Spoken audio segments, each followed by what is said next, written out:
The king who defeated giants, united a nation, and was called a man after God's own heart, now faces his greatest enemy, himself. After so many victories, David is at the height of his power. The throne is his, the people love him, and the kingdom prospers. But it is at this exact moment, when everything seems to be under control, that David stumbles. While kings should be at war, he chose to stay home. A small decision, but one that opened the doors to tragedy. He saw a woman, Bathsheba, bathing. Instead of turning away, he desired her. He used his power to take her, knowing that she was married to Uriah, one of his most loyal soldiers. The king who once faced Goliath now hid behind lust. What began with a look ended in adultery, deceit, and finally murder. To try to cover up his sin, David called Uriah from the battlefield, hoping that he would sleep with his wife and believe the child was his. But Uriah was too honorable. He slept outside his house, in solidarity with his fellow soldiers still at war. Then David sank even deeper into his sin. He ordered Uriah to be placed on the front lines where death was certain, and so it happened. Uriah died. For a time, David breathed a sigh of relief. It seemed like everything was covered up, but heaven had seen, God had seen, and God sent the prophet Nathan. What follows is one of the most powerful moments in the Bible.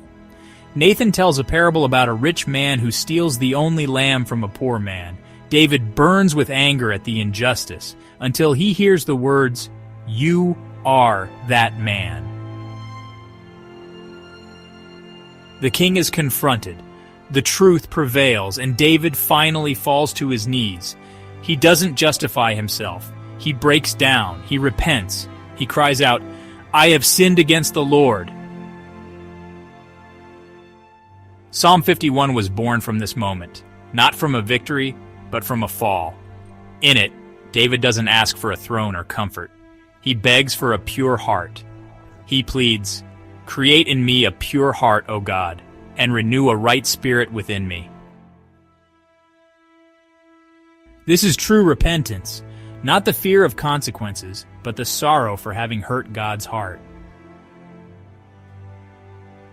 Even with forgiveness, David had to face the consequences. The child born from his sin with Bathsheba became sick and died. His house fell into turmoil.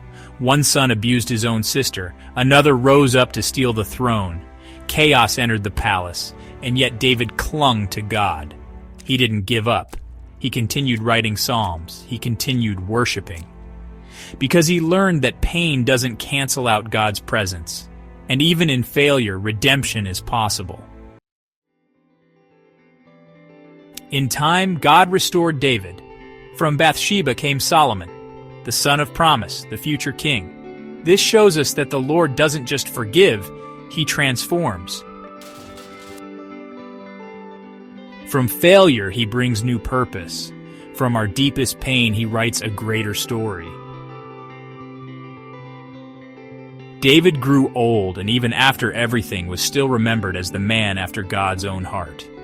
Not because he was perfect, but because he truly repented. Because he knew that without God, he was nothing. David's story ends with him passing the crown to Solomon and leaving a legacy of faith, brokenness, and worship. A king who failed, yes, but who also deeply loved God. A man who proves to all of us, no matter how far you have fallen, if there is repentance, there is a way back. And so we conclude David's journey, a story marked by triumphs, trials, failures, and restoration.